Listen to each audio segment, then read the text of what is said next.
अब तक आपने उत्तर प्रदेश के हाथरस कांड पर राजनीतिक पार्टियों का घमासान देखा है, जहां उत्तर प्रदेश सरकार को बदनाम करने के लिए सारी हदों को पार किया जा रहा है। लेकिन इसी बीच देश की खुफिया एजेंसी ने बहुत बड़ा खुलासा किया है। इस खुलासे में पीएफआई तथा एसडीपीआई के खिलाफ सबूत मिले हैं। इतना ही नहीं, दंगा भड़काने के लिए इस्लामिक देशों से फंडिंग भी की गई और फर्जी वेबसाइट भी बनाई गई। इस वेबसाइट का नाम था जस्टिस फॉर हाथरस। इस वेबसाइट पर हजारों फर्जी लोगों को जोड़ा गया था। लेकिन सवालिया निशान उठता है, क्या राजनीति को चमकाने के लिए इतनी हद तक गिर सकते हैं? कभी आपने लाश पर राजनीति देखी है? तो शायद आपका जवाब होगा हाँ, क्योंकि हाल ही में उत्तर प्रदेश के हाथरस में रेप के मामले में 4 लोगों को गिरफ्तार किया गया है। लेकिन डॉक्टरों और वैज्ञानिकों की टीम की जांच के बाद रेप का आरोप सिद्ध नहीं हुआ है।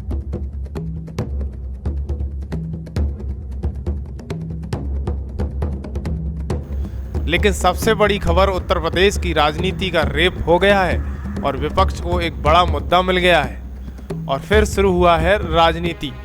विपक्ष ने यूपी की योगी सरकार को आड़े हाथों लेना शुरू कर दिया था, क्योंकि 2022 नजदीक है, तभी तक लोग इनको पहचान पाएंगे।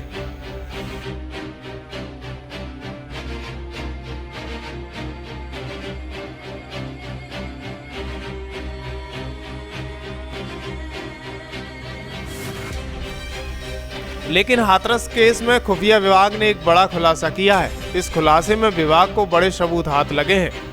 हाथरस केस को राजनीति की हवा देकर प्रधानमंत्री नरेंद्र मोदी और यूपी के सीएम योगी आदित्यनाथ को बदनाम करने की बड़ी साजिश थी, जिसमें एजेंसी को बड़े सबूत मिले हैं। इसमें मिनिस्ट्री इंटरनेशनल और इस्लामिक देश इस केस में दंगा भड़काने के लिए फंडिंग कर रहे थे। इसके अलावा जस्टिस फॉर हाथरस के नाम से एक वेबसाइट बनाई गई थी।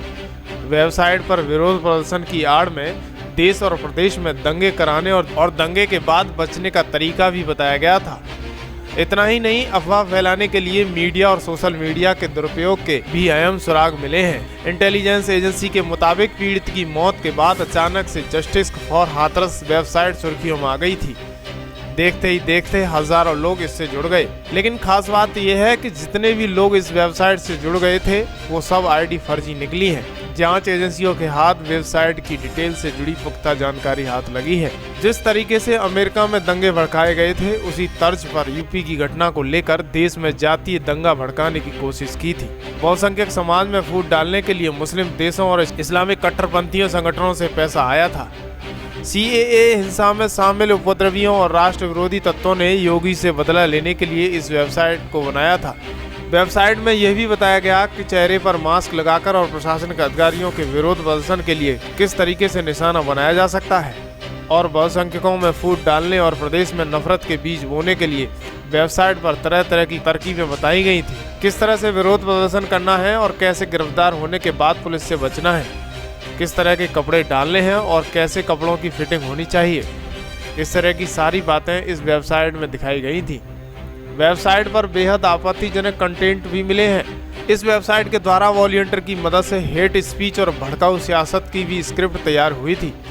जांच में सामने आया है कि पीएफआई और एसडीपीआई ने इस वेबसाइट को तैयार करने में मदद की है। लेकिन रविवार की देर रात जैसे ही छापेमार कार्रवाई शुरू हुई, रात को ही इस वेबसाइट में बंद कर दिया गया। मीडिया और सोशल मीडिया के जरिए फेक न्यूज डालने, फोटोशॉप तस्वीरों और अफवाह एडिट वीडियो को दंगे भड़काने के लिए इस्तेमाल किया गया था। वहीं दूसरी तरफ विपक्ष लगातार योगी सरकार पर हमलावर है। इस पूरे खुलासे पर भी विपक्ष यही दावे कर रहा है कि योगी सरकार अपनी नाकामी छिपाने के लिए इस तरह की साजिश रच रही है। वहीं सीएम योगी ने विपक्ष पर हमला किया है और साफ कह दिया है कि जिसे विकास अच्छा नहीं लग रहा है, वह प्रदेश में जातीय और सांप्रदायिक दंगा भड़काना चाहते हैं। जिसे विकास अच्छा नहीं लग रहा है, वो लोग देश में भी और प्रदेश में भी दंगा, जातीय दंगा भड़काना चाहते हैं, सांप्रदायिक दंगा भड़काना चाहते हैं। इस दंगे की आड़ में विकास रुकेगा, इस दंगे की आड़ में उनकी रोटियां सेकने के लिए उनको अवसर मिलेगा, इसलिए वे नित नए षड्यंत्र करते रहते हैं और इन सभी षड्यंत्रों के प्रति पूरी तरह आगाह होते हुए हमें विकास की प्रक्रिया को तेजी से आगे बढ़ाना है। लेकिन सबसे बड़ी बात यह है कि हाथरस के मामले को विपक्ष ने जमकर हवा दी और बेटी की आबरू से खिलवाड़ किया गया, क्योंकि जब किसी की शोक संवेदना की जाती है तो शांत होकर जाते हैं और बैठते हैं, लेकिन विपक्ष ने जमकर नारेबाजी की।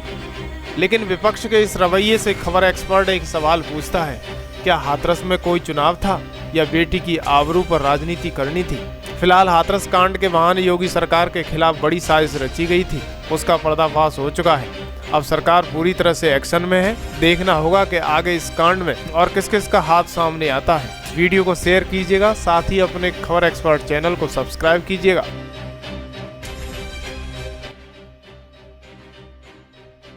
अगर आप हमें फेसबुक पर देख रहे हैं तो खबर एक्सपर्ट पेज को लाइक करें और सी फर्स्ट करें। अगर आप हमें यूट्यूब पर देख रहे हैं तो खबर एक्सपर्ट चैनल को सब्सक्राइब कर बेल आइकन दबाना ना भूलें।